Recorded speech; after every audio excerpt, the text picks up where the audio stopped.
ನಗರದ ಪಿಇಟಿ ಕ್ರೀಡಾಂಗಣದಲ್ಲಿ ಜಿಲ್ಲಾಡಳಿತ, ಜಿಲ್ಲಾ ಪಂಚಾಯತ್, ಆಯುಷ್ ಇಲಾಖೆ, ರೆಡ್ ಕ್ರಾಸ್ ಸಂಸ್ಥೆ ಸೇರಿದಂತೆ ಹಲವು ಸಂಘ ಸಂಸ್ಥೆಗಳ ಸಹಯೋಗದಲ್ಲಿ 12ನೇ ಅಂತಾರಾಷ್ಟ್ರೀಯ ಯೋಗ ದಿನಾಚರಣೆ ಕಾರ್ಯಕ್ರಮವನ್ನು ಉಕ್ಕು ಮತ್ತು ಬೃಹತ್ ಕೈಗಾರಿಕಾ ಸಚಿವ ಎಚ್. ಡಿ. ಕುಮಾರಸ್ವಾಮಿ ಉದ್ಘಾಟಿಸಿದರು.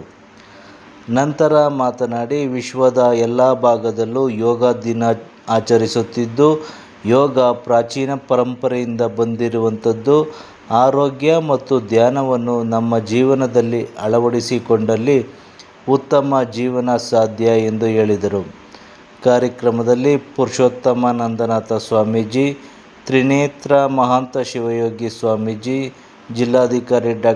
ಕುಮಾರ್, ರೆಡ್ ಕ್ರಾಸ್ ಸಂಸ್ಥೆಯ ಅಧ್ಯಕ್ಷರಾದ ಮೀರಾ ಶಿವಲಿಂಗಯ್ಯ, ಸಿಇಒ ನಂದಿನಿ, ಜಿಲ್ಲಾ ಪೊಲೀಸ್ ವರಿಷ್ಠಾಧಿಕಾರಿ ಶೋಭಾರಾಣಿ ಉಪಸ್ಥಿತರಿದ್ದರು.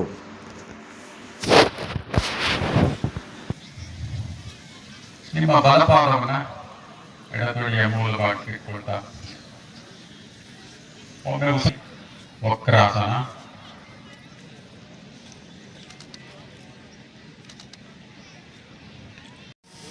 ಕೆಳಮುಖವಾಗಿ ಪ್ರಕಾರ 2, ನಂತರ 1 ಮಾಡೋಣ. ಹಾಗೆ ಉಸಿರನ್ನು ಹೊರ ಹಾಕ್ತಾ ಸಂಪೂರ್ಣ ದೇಹವನ್ನು ಹಿಂದೆ ಚಾಚುವ ಪ್ರಯತ್ನ ಮಾಡಿ. ಕುತ್ತಿಗೆಯನ್ನು ಸಂಪೂರ್ಣ ಜೋತ್ ಬಿಡಿ, ಸಂಪೂರ್ಣ ಜೋತ್ ಬಿಡುವ ಪ್ರಯತ್ನ ಮಾಡ್ತಾ ಹೋಗಿ.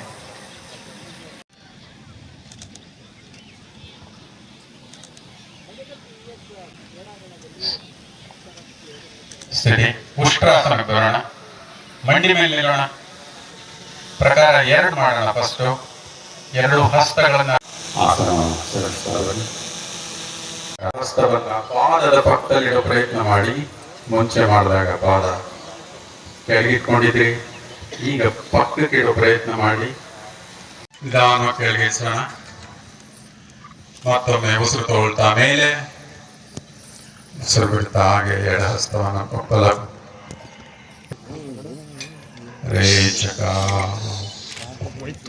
ಹಾಗೆ ರಿವರ್ಸ್ ಪಕ್ಕಕ್ಕೆ ಪೂರಕ ಮಾಡ್ತಾ ಹಾಗೆ ಉಸಿರು ತಗೊಳ್ತಾ ಮೇಲೆ ರೇಚಕ ಮಾಡ್ತಾ ಮುಂದಿನಿಂದ ಕೆಳಗಿಳಿಸೋಣ.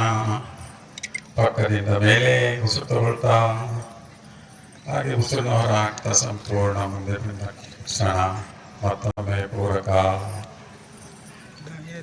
ರೇಚಕ. ಯೋಗ ದಿನವಾದ ಇಂದು ಪ್ರತಿಜ್ಞಾ ವಿಧಿಯನ್ನು ಸ್ವೀಕರಿಸಿರುತ್ತೇನೆ. ಅಳವಡಿಸಿಕೊಂಡು ನನ್ನ ಆರೋಗ್ಯ ಮತ್ತು ಆ ಮೂಲಕ ಸಮಾಜದ ಆರೋಗ್ಯವನ್ನು ಸುಸ್ಥಿತಿಯಲ್ಲಿಡಲು ಕಾಯ, ವಾಚ, ಮನಸ ಪ್ರಯತ್ನಗಳನ್ನು ವಿಶ್ವದಾದ್ಯಂತ ಈ ಒಂದು ಯೋಗ ಒಂದು ದಿನವನ್ನ ಆಚರಣೆ ಮಾಡಬೇಕು ಅಂತಕ್ಕಂಥ ನಿಟ್ಟಿನಲ್ಲಿ ಪ್ರಾರಂಭ ಆದಂಥದ್ದು. ಇವತ್ತು ವಿಶ್ವದ ಎಲ್ಲ ಭಾಗದಲ್ಲೂ, ವಿದೇಶಗಳಲ್ಲೂ ಸಹ ಈ ಒಂದು ದಿನವನ್ನ ಆಚರಣೆ ಮಾಡ್ತಾ ಇದ್ದಂಥದ್ದೇನಿದೆ, ಯೋಗ ದಿನವನ್ನ. ಇದು ಈಗಾಗಲೇ ನಮ್ಮ ಭಾರತದ ಸಂಸ್ಕೃತಿಯಲ್ಲಿ ಪಾರಂಪರಿಕವಾಗಿದ್ದ ಈ ಒಂದು ಯೋಗ ದಿನದಲ್ಲಿ ಪ್ರತಿದಿನ ಈಗೇನೊಂದು ಶಬ್ದವನ್ನ, ಪ್ರತಿಜ್ಞಾ ವಿಧಿಯನ್ನ ನಿಮಗೆಲ್ಲರಿಗೂ ನೀಡಿದ್ದಾರೆ. ಇತ್ತೀಚಿನ ಆರೋಗ್ಯದ ಸಮಸ್ಯೆಗಳನ್ನ ನಾವು ನೋಡ್ತಾ ಇದ್ದೇವೆ.